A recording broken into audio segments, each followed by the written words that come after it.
When people talk about a successful business, they're often talking about revenue and profit. But the real thing that keeps your company alive is working capital. You can be extremely profitable on paper and still run out of cash. And when that happens, the business is in serious trouble.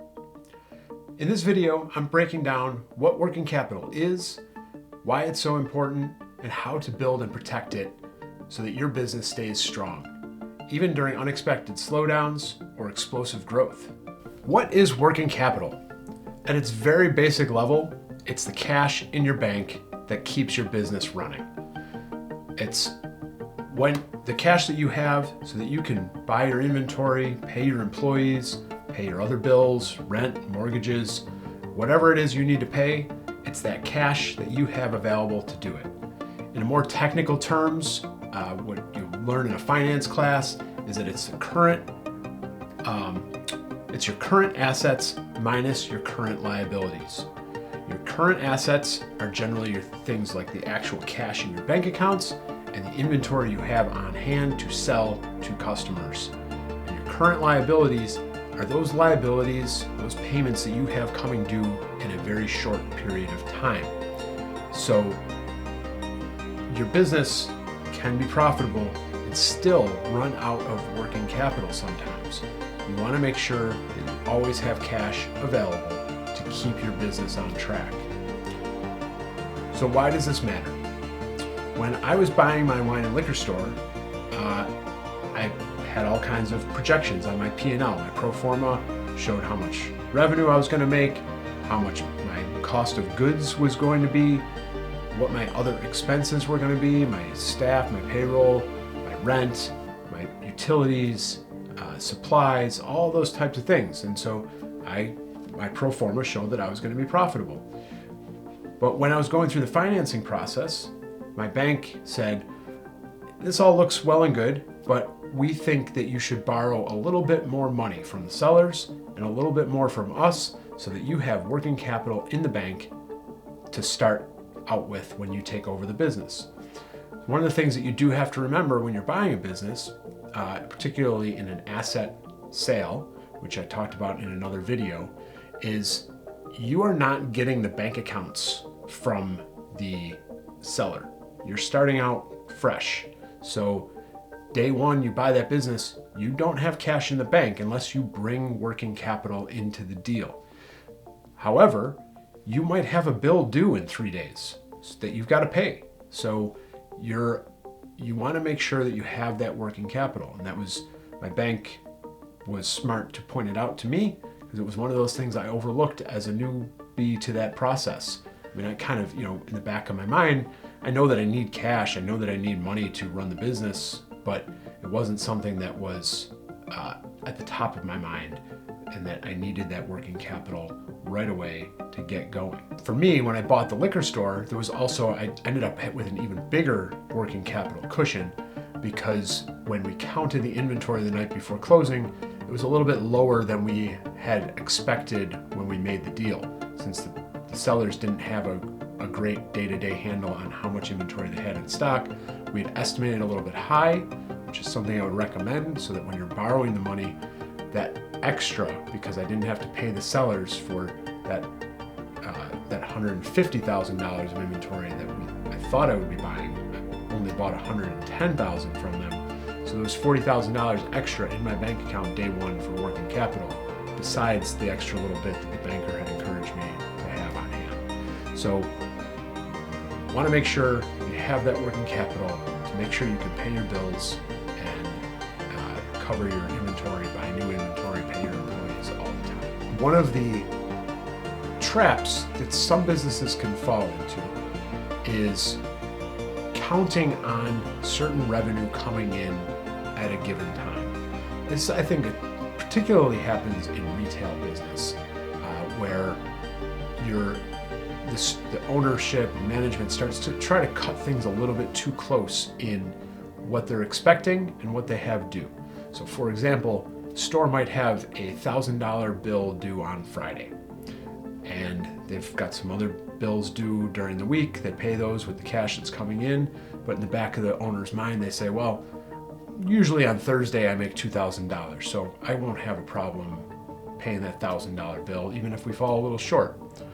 Fair point that anticipated revenue is, especially if it's been consistent and reliable for a certain period of time.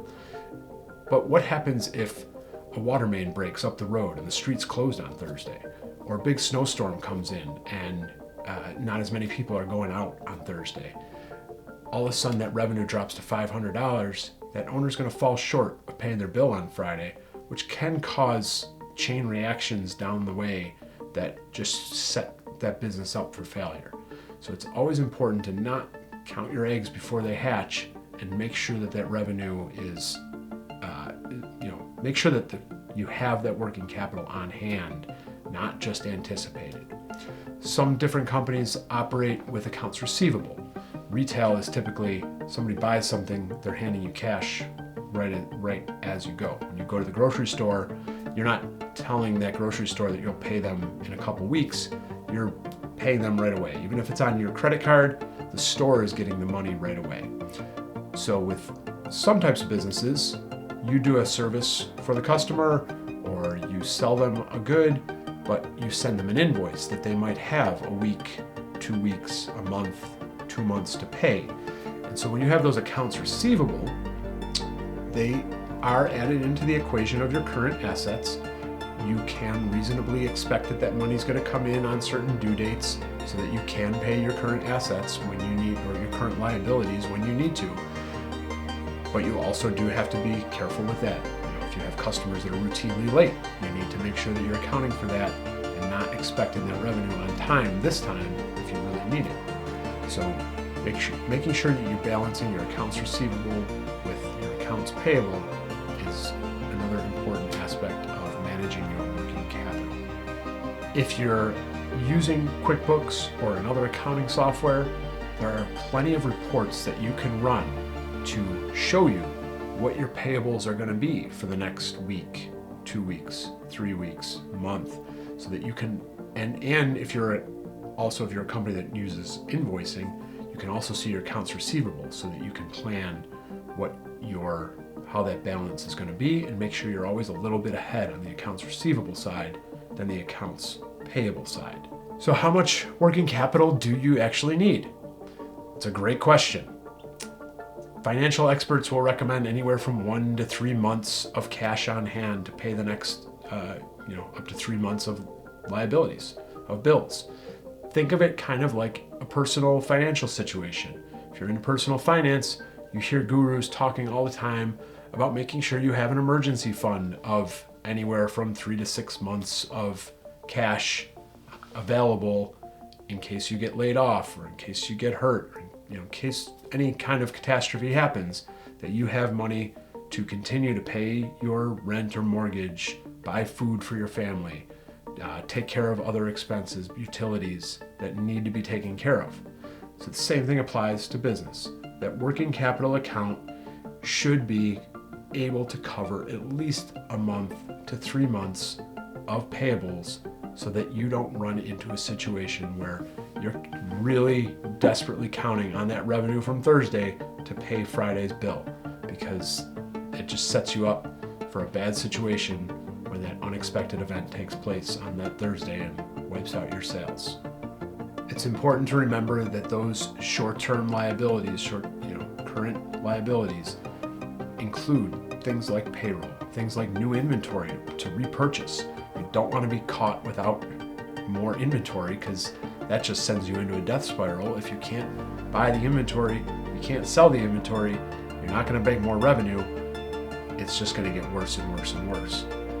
Make sure that you can cover your vendor payments. Make sure that you can cover your rent.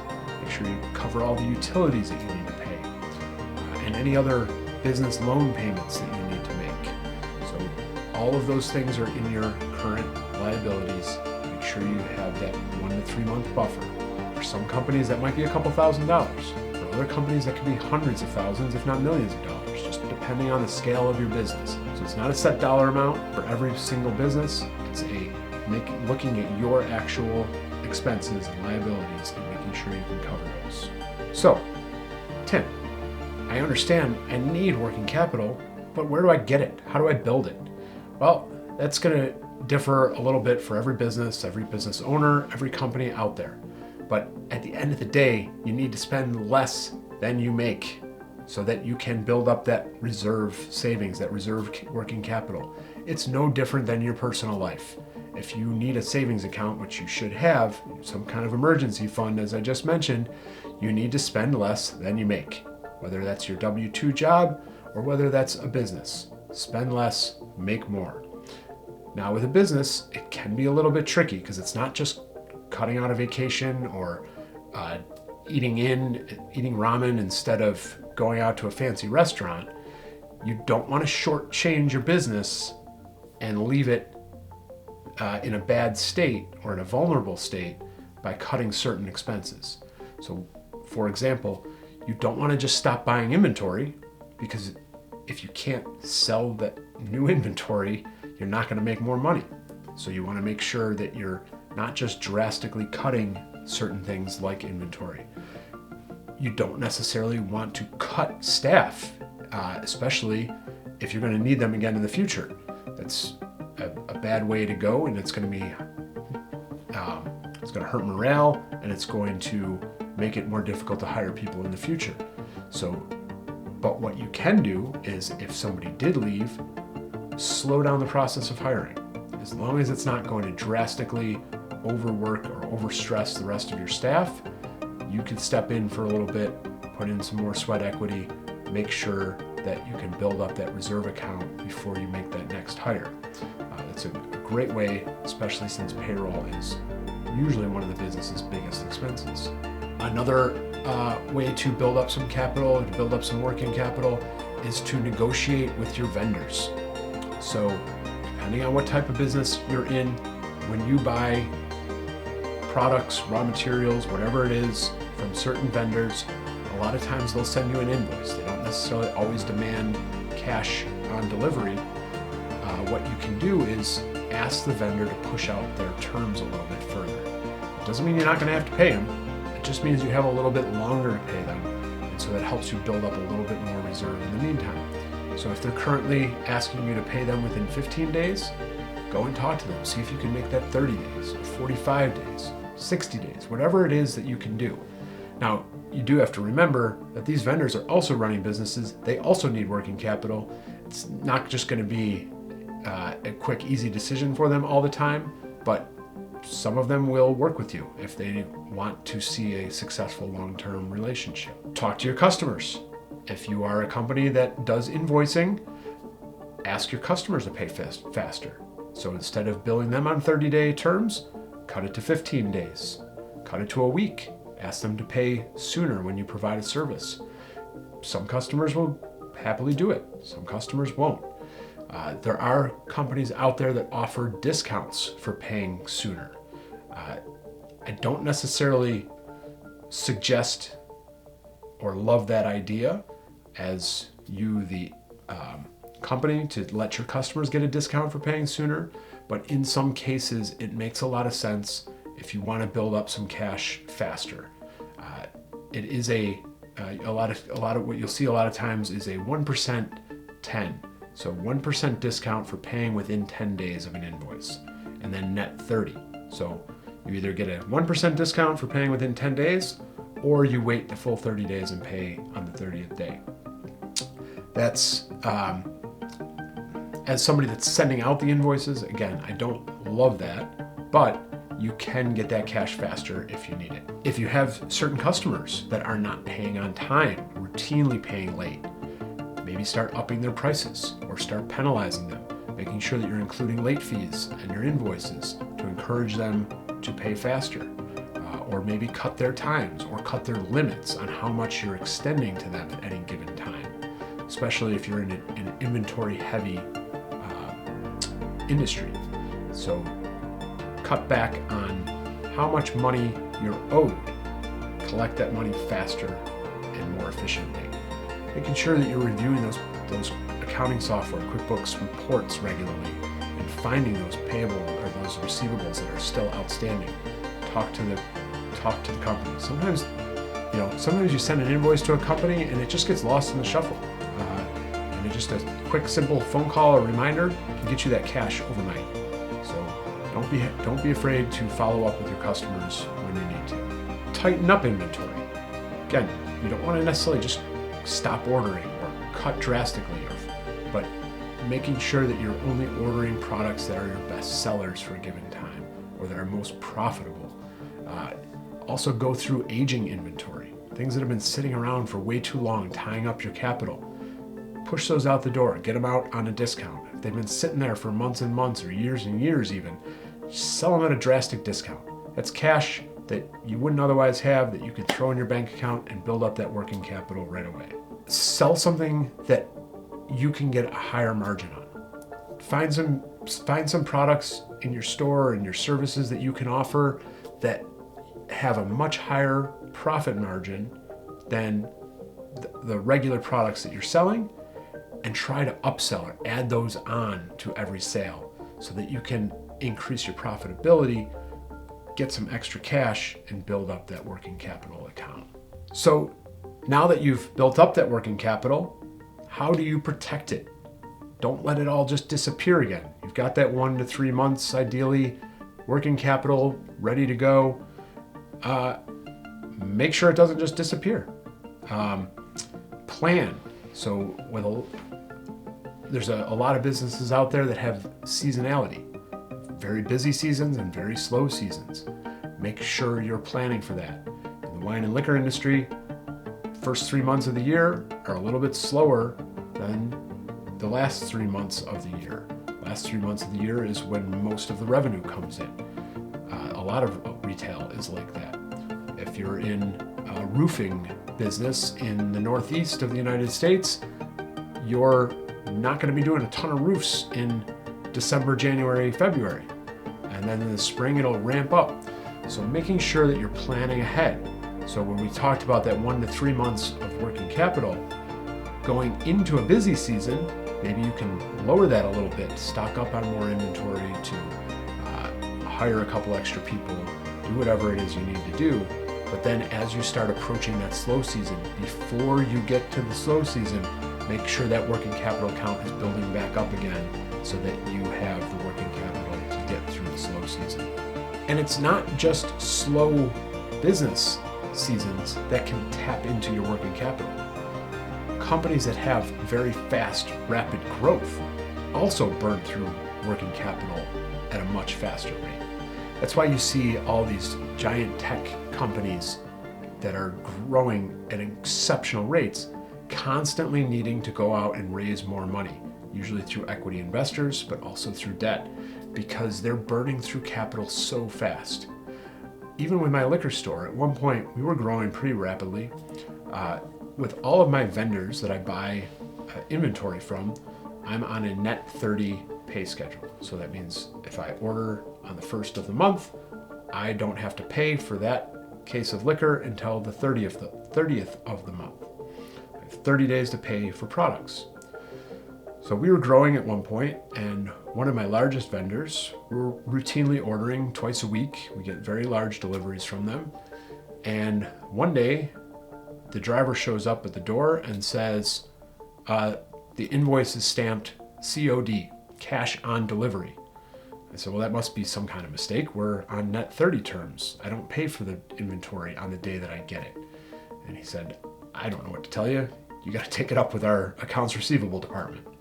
So while he waited, I got on the phone with the accounts receivable department from that vendor, and they said, and this is, background. I pay all my bills on time. It wasn't this is not a function of me being late or behind on bills. We were growing. We were doing very good. I paid all of my vendors on time, every time. So the vendor says, yeah, I see that you have a great track record with us. You're doing awesome business. However, you've reached the limit that we will lend you. So remember, when you're buying inventory on terms or on credit, essentially they're lending you the money to buy that inventory for 30 days. So what this vendor said was, you're getting a little bit too much. You have too much out there. You owe us too much. Remember, they're watching their working capital.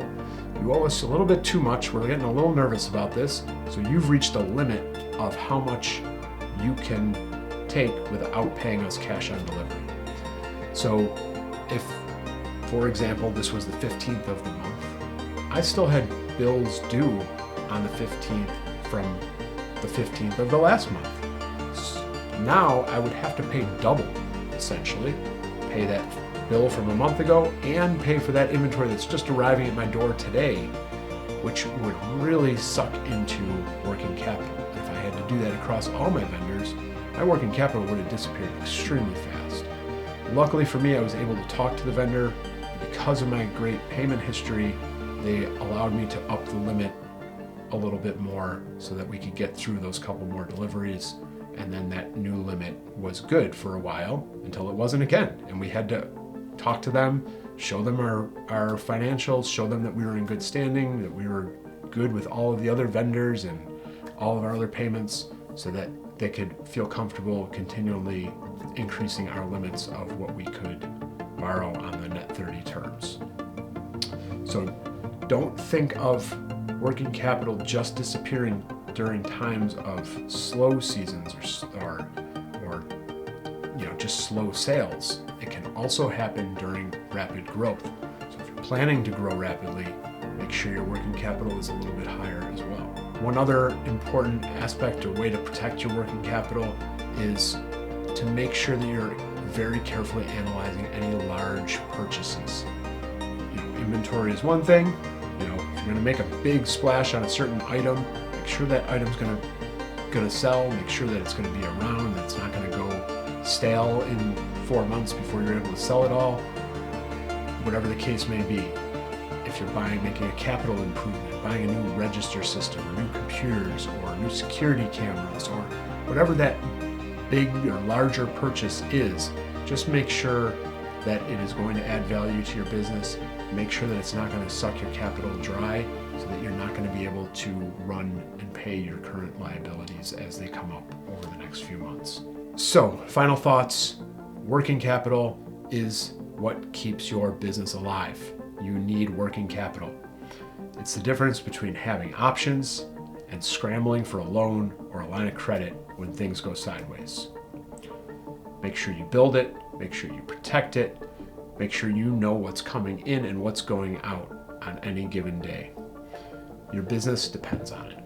If you found this helpful, interesting, really appreciate it if you hit the like and subscribe button.